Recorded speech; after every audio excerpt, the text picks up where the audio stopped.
75편 1절부터 10절입니다. 하나님이여, 우리가 주께 감사하고 감사함은 주의 이름이 가까움이라.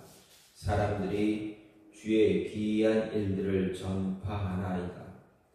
주의 말씀이 내가 정한 기약이 이르면 내가 바르게 심판하리니, 땅의 기둥은 내가 세웠거니와 땅과 그 모든 주민이 소멸되리라 하시도다. 내가 오만한 자들에게 오만하게 행하지 말라 하며 악인들에게 뿔을 들지 말라 하였노니, 너희 뿔을 높이 들지 말며 교만한 목으로 말하지 말지어다. 무릇 높이는 이리 동쪽에서나 서쪽에서 말미암지 아니하며 남쪽에서도 말미암지 아니하고, 오직 재판장이신 하나님이 이를 낮추시고 저를 높이시느니라. 여호와의 손에 잔이 있어 술 거품이 일어나는도다. 속에 섞은 것이 가득한 그 잔을 하나님이 쏟아내시나니, 실로 그 찌꺼기까지도 땅의 모든 악인이 기울여 마시리로다. 나는 야곱의 하나님을 영원히 선포하며 찬양하며 또 악인들의 뿔을 다 빼고 의인의 뿔은 높이 들리로다. 아멘. 아멘. 오늘 성경 말씀 시편 75편 1절부터 10절 말씀입니다. 오늘 말씀은 시편 75편은 세 번째 시편의 세 번째 3권에서 다윗 시대에 활동한 악장 가운데 한 사람인 아삽의 시입니다. 이 아삽의 시는 아삽이 활동했던 그 시대에 쓰였던 시이거나 아니면 후손들이 편집할 때 후손들이 짓고 같이 편집하면서 이렇게 쓰여진 시이기도 합니다. 어쨌든 오늘 말씀 75편은 하나님의 공의로운 심판을 소망하는 가운데 교만한 악인의 멸망과 겸손한 의인의 승리에 대해서 노래하고 있습니다.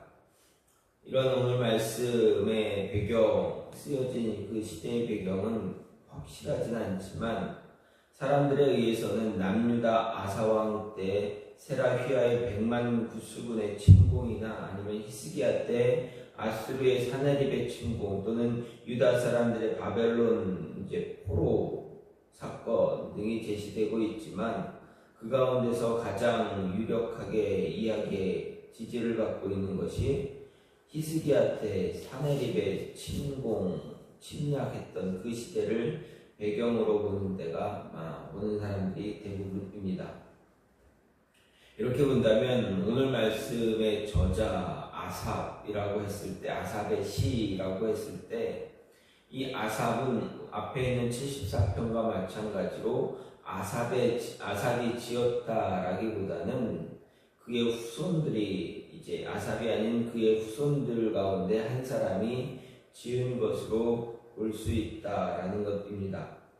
이 시는 그 구성면에서 첫 번째와 마지막 1절과 마지막 2절, 즉 9절, 10절이 하나님께 대한 찬양으로 이루어지고 있다 해서 앞과 뒤가 같은 그런 문법적인 내용으로는 수미상관 법에 되어 있다라고 할 수가 있습니다. 이것은 중간에 언급된 내용, 곧 하나님이 세상의 주관자시고 심판자이심으로 인해서 마땅히 찬양받으셔야 한다라는 것을 강조하기 위해서 사용된 그러한 표현 기법입니다.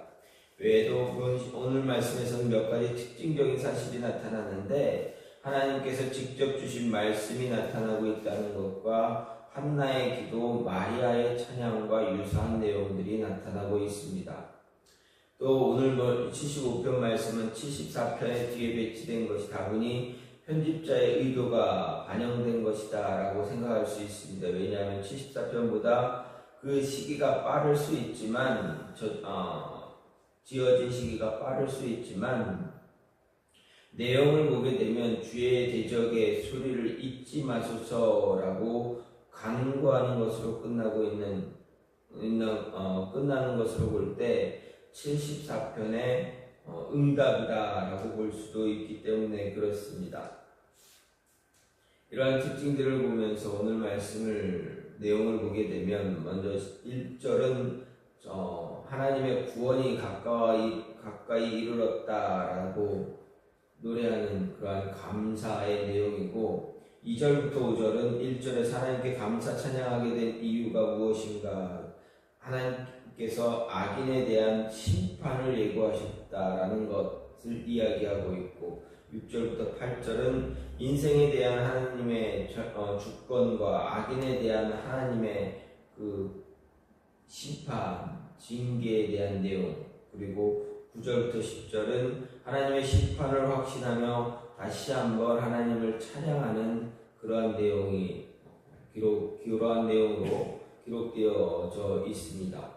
이런 가운데 오늘 말씀을 통해서 우리가 생각할 수 있는 것 하나님께서 시인은 1절에서 이야기하기를 하나님께 감사하고 감사한다라고 고백하면서 하나님께 감사하는 이유, 감사해야 할 이유가 하나님의 이름이 가깝다, 가까웠고 그 가까움으로 인해서 우리가 하나님의 일을 전할 수 있다. 하나님이 행하신 일들을 전할 수 있다라고 고백하고 있기 때문에 그렇습니다. 즉 하나님께 감사할 수 있는 것, 그 감사해야 하는 이유 무엇인가? 하나님의 기이한 일들을 주의 기이한 일들을 전파한다 할 수 있기 때문이다라는 것입니다. 그래서 주의 기이한 일들 과연 무엇인가? 하나님께서 행하신 일들을 이야기합니다. 하나님께서 행하신 일들은 무엇입니까? 사람의 힘으로 할 수 없었던 일들을 사람의 능력으로는 불가능했던 모든 것들이 그런 것들이 이루어진, 성취되어진 것을 이야기합니다. 즉 과거 이스라엘 백성들이 그들에게 하나님께서 행하셨던 일들을 이야기합니다. 예를 들어서 출애굽할 때 10가지 재앙뿐만 아니라 출애굽한 이후에 홍해 사건, 그리고 홍해를 건넌 이후에 마라의 쓴물이 단물로 바뀌고 또 무리바 사건에서 하나님 반석에서 물이 솟아나는 그런 모습들, 그리고 만나와 메추라기를 통해서 광야 40년 정도의 시간 동안 먹고 마시는데 먹는 것에 있어서 부족함이 없었던 모습들, 그리고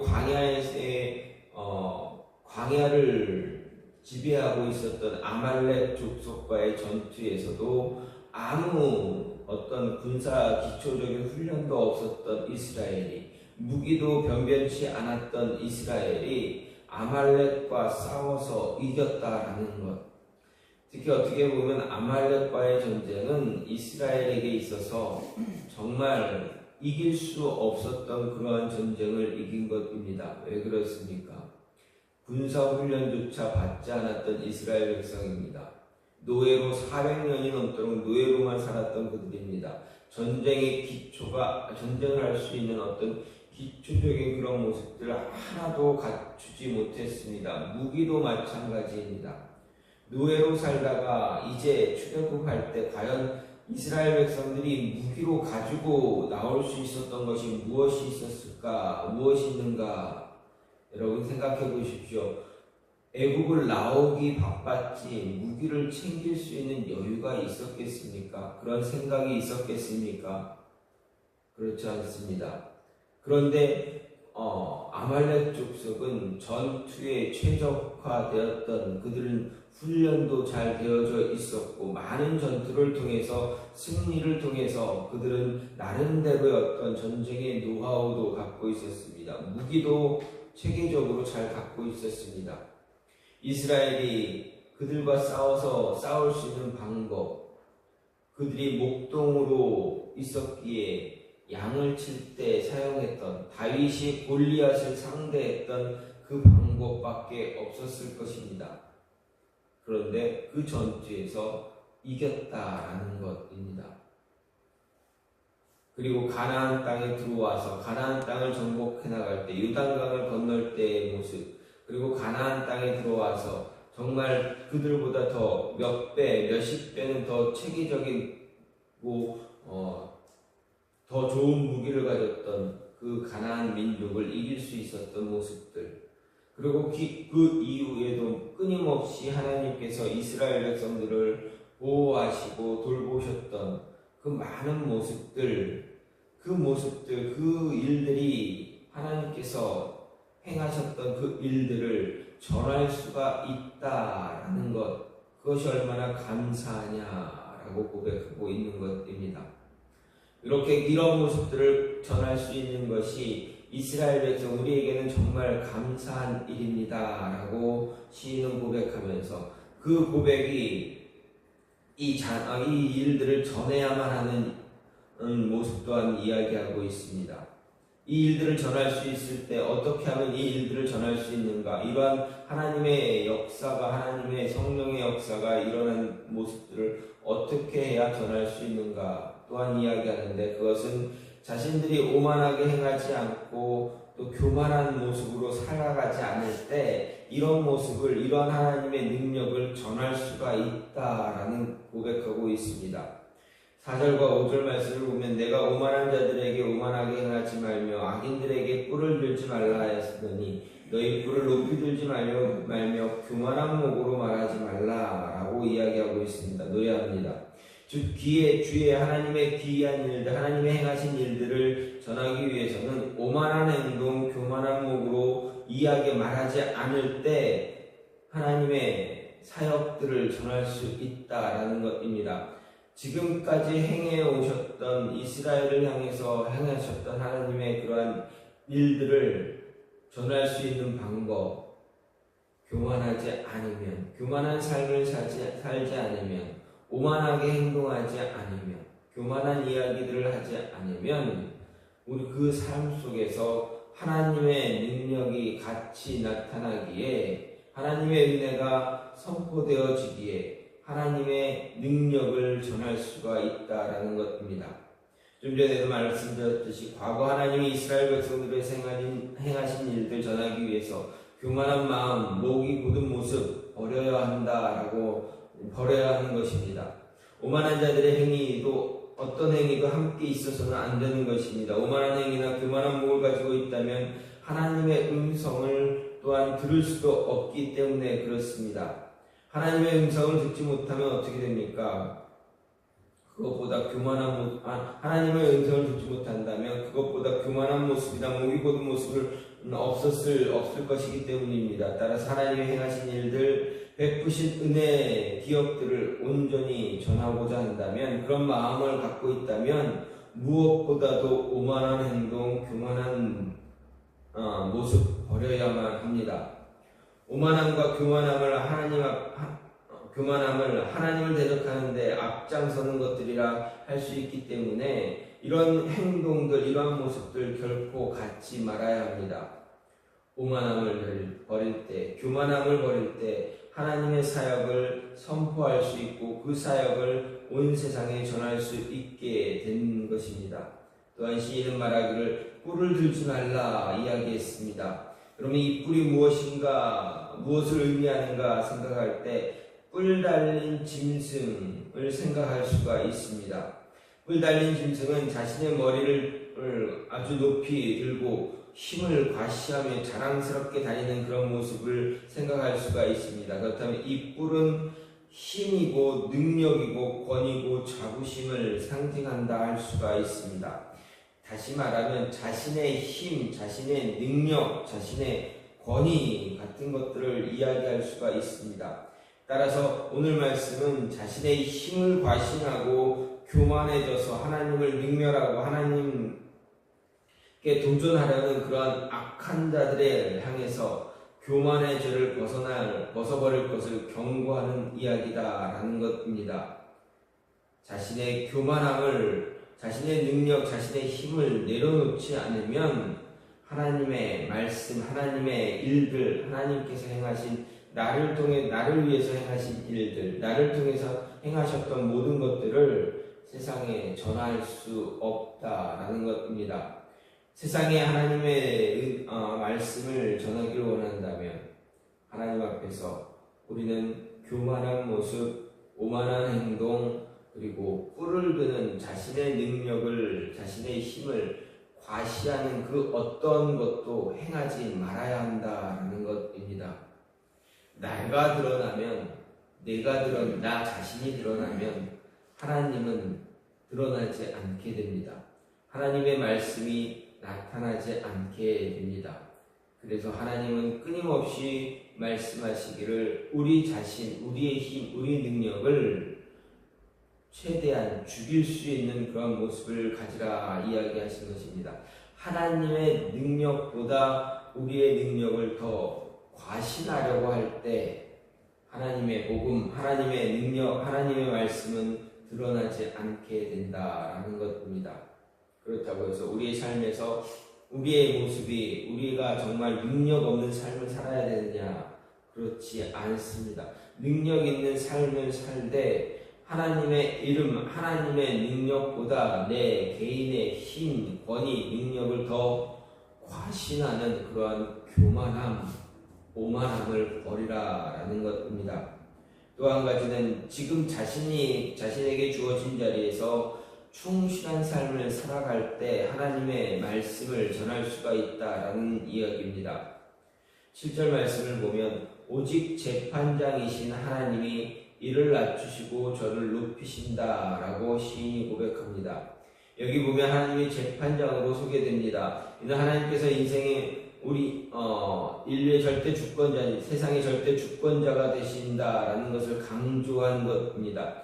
따라서 오늘 말씀은 인생의 절대 주권자 되신 하나님께서 어떤 사람은 낮추고 어떤 사람은 높이신다라는 것을 말합니다. 그렇다면 이런 사실이 우리에게 가르치는 것 무엇인가 생각해 볼 때 우리의 현재 위치는 하나님의 뜻이다라는 것입니다. 지금 내 모습, 지금 우리가 있는 모든 모습들은 하나님께서 행하신 그 뜻대로, 하나님의 뜻대로 행하신 것이다 라는 것입니다.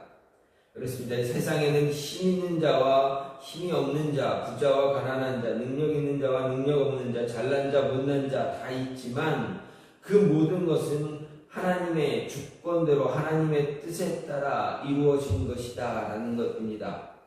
물론 우리의 현재 위치가 하나님의 뜻에 따른 것이다 라고 해서 하나님이 우리의 인생을 차별하시는 분은 아니냐라고 할 수가 말하기도 하겠지만 그런 말은 절대 아니다라는 것입니다.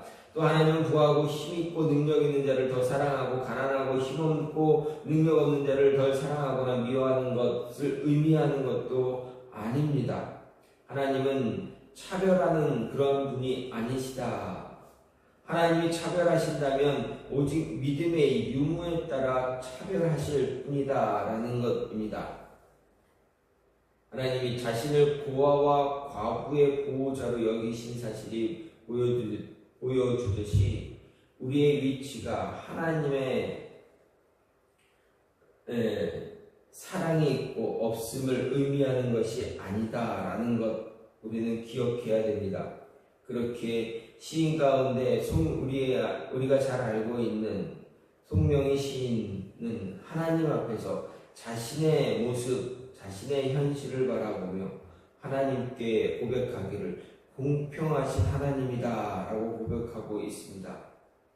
자신은 정말 소아마비도 있고 일반 사람들과 비교했을 때 너무 힘없고 너무 초라하고 무엇 하나 내세울 것 없는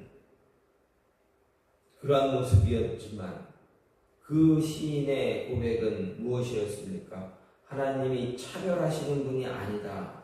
하나님은 공평하신 분이다 라고 고백한다라는 것은 결코 헛된 고백이 아니다라는 것입니다.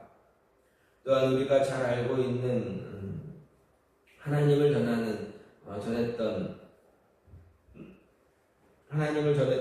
사람 중에 한 분이 있습니다. 이지선이라는 자매가 있습니다.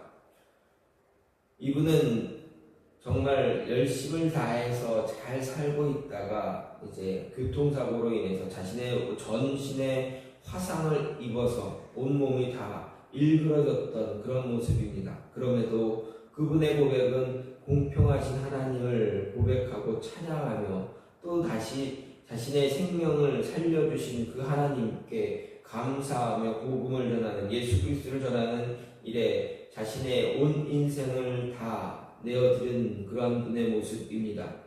이러한 분들의 모습을 보면서 하나님은 정말 공평하신 분이다 라고 그들의 고백을 듣게 된다면, 정말 하나님은 누구 하나 차별하시는 분이 아니다 라는 것입니다. 그 이유는 우리가 지금 우리에게 주어진 그 위치가 결코 고정되어져 있는 것이 아니기 때문입니다. 하나님의 뜻에 따라서 높여지기도 하고 낮아지기도 하는 그런 모습입니다. 그렇기에 우리가 우리 자신에게 주어진 그 위치에서 우리가 충실하게 살아갈 때, 열심을 다해서 살아갈 때, 하나님은 우리의 삶을 통해서, 그렇게 살아가는 우리의 모습들을 통해서 하나님의 일들, 하나님의 사역, 하나님의 영광을 드러내시고, 그런 모습을 통해서 복음이 온 세상에, 우리 주변에 있는 많은 사람들에게 전해지도록 하신다라는 것입니다. 따라서 지금 나에게 주어진 그 자리에서 정말 열심을 다해 살아갈 때 우리는 그 삶을 통해서 복음을 전할 수 있다라는 것. 따라서 우리에게 주어진 삶을 소홀히 여기거나 하나님이 나를 차별하신다, 내가 이렇게 힘들고 어렵게 살아간다고 해서 하나님은 나를 차별하신다, 나를 사랑하지 않으신다 라고 그렇게 이야기해서는 안 되는 것입니다. 주어진 삶에 최선을 다할 때 하나님의 영광이 드러나고, 그 모습을 통해서 하나님은 복음을 전하시기 때문에 우리에게 주어진 삶에서 최선을 다하는 그런 모습으로 살아가야 하는 것입니다. 이스라엘 백성들 자신들에게 주어진 그 순간, 그 시간에 열심을 다해서 하나님께서 원하시는 모습대로 겸손한 모습으로 살아가지 못했기에 그들은 나중에 하나님의 심판을 받게 되는 모습을 갖게 되었습니다. 하나님 앞에서 충실하고 믿음 안에서 바른 모습으로 살아갈 때 하나님은 그들을 통해서 그들 세상의 중심, 세상을 이끌어 나가는 그러한 사람들로 세워주셨습니다. 그럼에도 그들이 그 일들을 잘 감당하지 못함으로 인해서 어떻게 됩니까? 바로 저와 여러분들을 통해서 그 일을 대신하고자 하시는 것입니다. 따라서 주어진 상황에 최선을 다하고 열심을 다해 살아가는 모습을 통해서, 그리고 오만하지 않은 모습, 교만하지 않은 모습을 통해서 하나님의 영광을 드러내며 하나님의 역사를, 하나님이 행하신 일들을 전할 수 있는 저와 여러분이 되어줘야 한다라는 것입니다. 이 모습이 오늘 하루에서도 우리에게 주어진 시간 속에서 이러한 모습을 잘 행함으로 인해서 하나님의 복음을 전하고 하나님의 영광도 드러낼 수 있는 그러한 삶의 모습이 있기를 간절히 소망합니다. 이 시간 같이 기도하기 원하는데, 하나님, 기도하기 원하는 것은, 하나님, 지금 나의